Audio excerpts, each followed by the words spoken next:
In this video, you're going to apply the right-hand rule to determine which end of a solenoid will act as the north end of an electromagnet.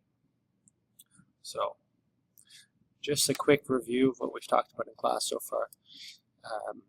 If you have current in a wire, okay, that will produce a magnetic field whenever there's current in the wire. And we can use the right-hand rule, you have to use your right hand, to figure out the direction of that magnetic field. The magnetic field is going to be in circles. The direction follows the fingers of your right hand rule. So thumb is current, fingers are magnetic field lines. If you also remember, we use these conventions to, if a wire is moving away from us into the page or towards us out of the page. So if you think about an arrow, we've got a point to the arrow, and if an arrow is flying towards you, what you would see is you would see a point. So you think of this as the arrow moving towards it. It's the same as current in a wire moving towards you. So this point represents a wire, and the wire would be moving towards you. Now whenever there's current in a wire, a magnetic field is produced in circles around that wire. And we can use the right-hand rule to determine whether the arrow should be up or clockwise or counterclockwise.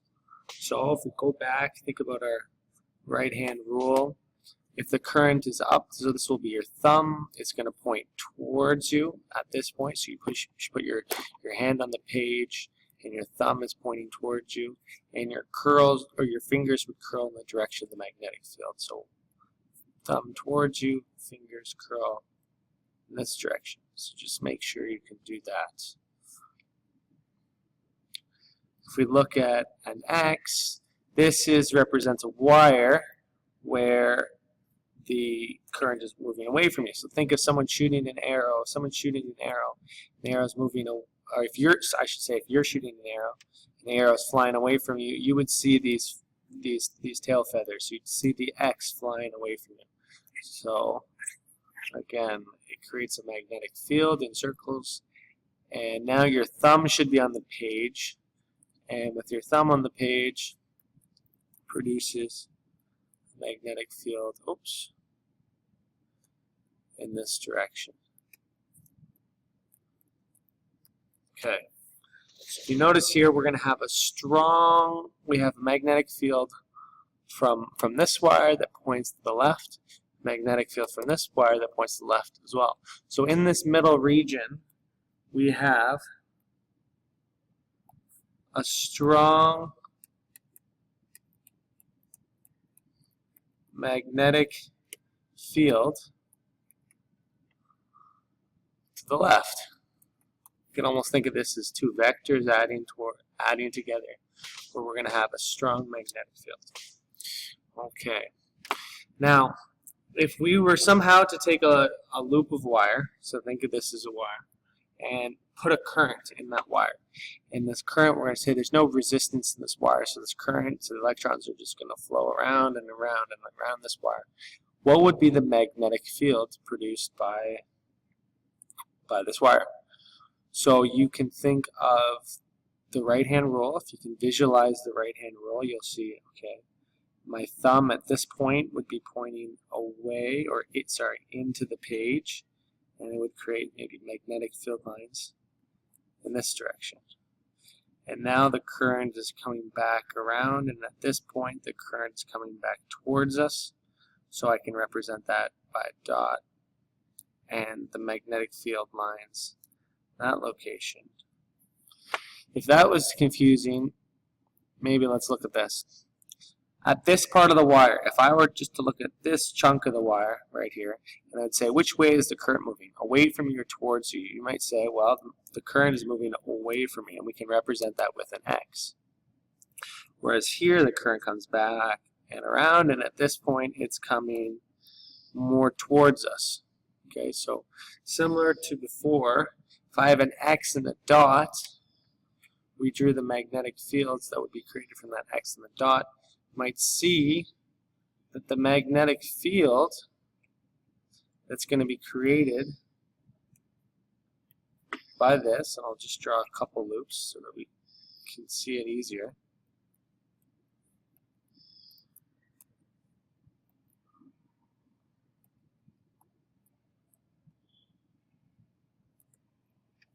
the magnetic field is going to be out of the wire this way.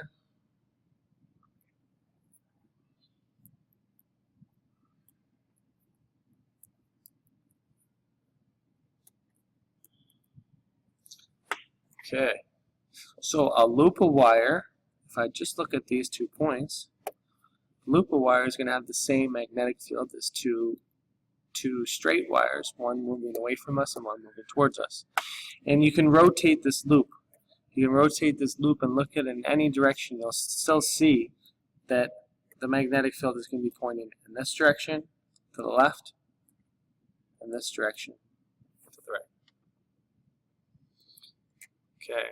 Now if we did this with lots of loops of wire, or lots of X's and dots, we would see, let's just do a few here, you would see that you're going to get a strong magnetic field that points to the inside. Now use your right hand rule to check, but you're going to get a strong magnetic field that points to the inside.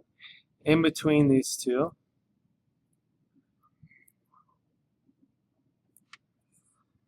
you're not going to get much of a magnetic field. I shouldn't have drawn that. That might confuse you. In between, you're not going to get much of a magnetic field. Okay. In between here, it's going to be weak. And in here, it's going to be strong in this direction. So this produces a magnetic field. Now, on the tops and bottoms, let's look at this. The top and bottom, we've got a magnetic field to the right there, and a magnetic field to the right here as well.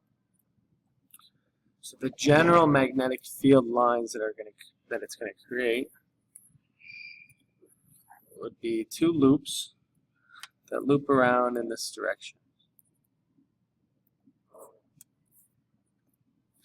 Now you may have seen something like this in class before.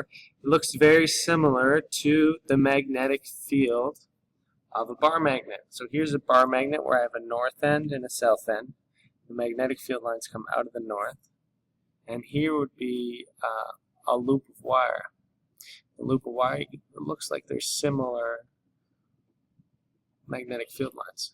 So these are just individual wires. One wire coming away from you, away from you, away from you, away from you, towards you, towards you, towards you, towards you.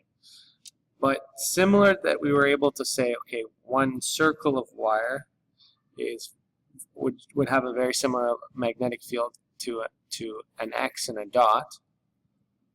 A solenoid is a loop of wire that goes around in circles and circles and circles.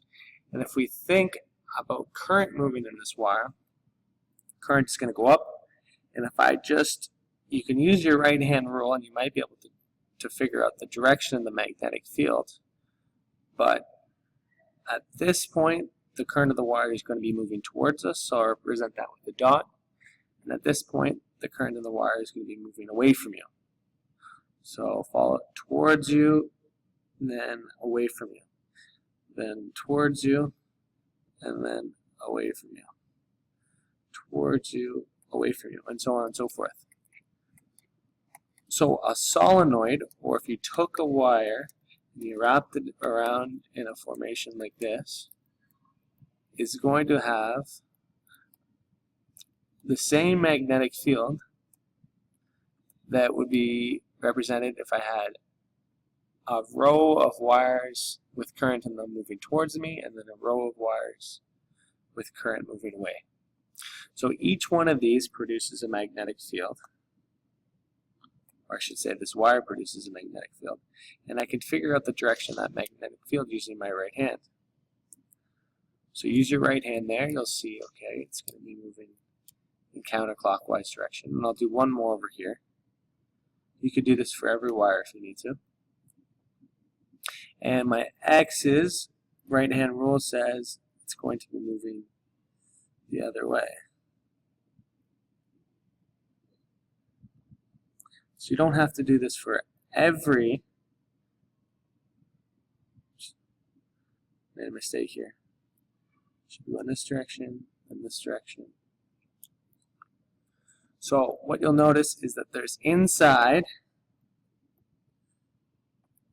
I have a strong magnetic field going to the right. Look, to the right, to the right. So inside I have a strong magnetic field going to the right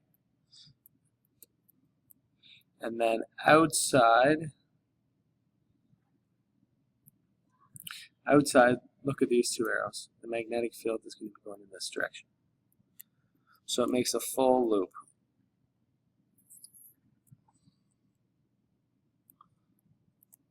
All right.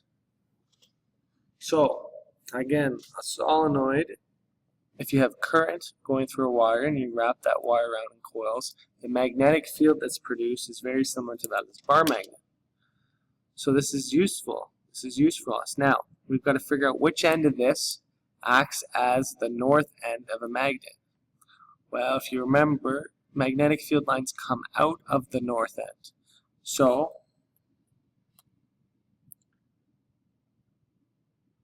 I would say that this is my north end of my magnet, and then this is my south end of my magnet. Now, we give this a special name. When you use electricity, so you're using current, electricity,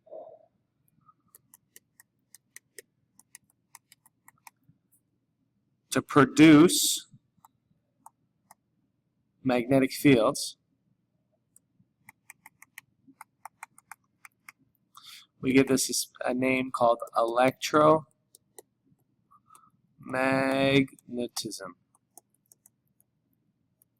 or an electromagnet. Think of this word, electro, using electrons, moving electrons to create a magnetic field. Electromagnet, or electromagnetism is the field. So, how is this useful? Well, I mean, if I put a magnet here, for example, and if I made this end of the magnet north and this end of the magnet and this end of the magnet was north and this one was south, then these two would repel from one another. North and north, they would repel. We can, one really useful piece with this is that electromagnets, we found out in our inquiry lab that if you turn off the current, there's no more magnetic field. Right? You need to have current. A current in a wire produces a magnetic field. So if you turn the current off, you get rid of the current, there's no more magnetic field. So why is that useful? Well, here's an example of how it can be useful. If you go to a junkyard, scrapyard, and you have metal that you want to sort, and metal that has iron, nickel, or cobalt, so ferromagnetic materials. This right here, this is an electromagnet. And when the operator turns the current on, then a magnetic field is produced. But then as soon as they turn the current off, there's no more current. So if there's no more current, there's no more magnetic fields. So you could essentially pick up items, and then as soon as you turn the current off, it'll drop them. It's no longer creates a magnetic field. Whereas a permanent magnet, you would pick up items and they would stay stuck. You wouldn't be able to ever take them off. You need a stronger magnet to take them off. So one very big useful aspect of electromagnets is that you can you can turn the current on, turn the current off, which would create magnetic field lines or not create magnetic field lines. So that's it for now. Hopefully, let's go back to your learning goal. Hopefully you can apply the right-hand rule to determine which end of a solenoid will act as a north end of an electromagnet. So hopefully you're able to do this. Figure out which end is north and which end is south.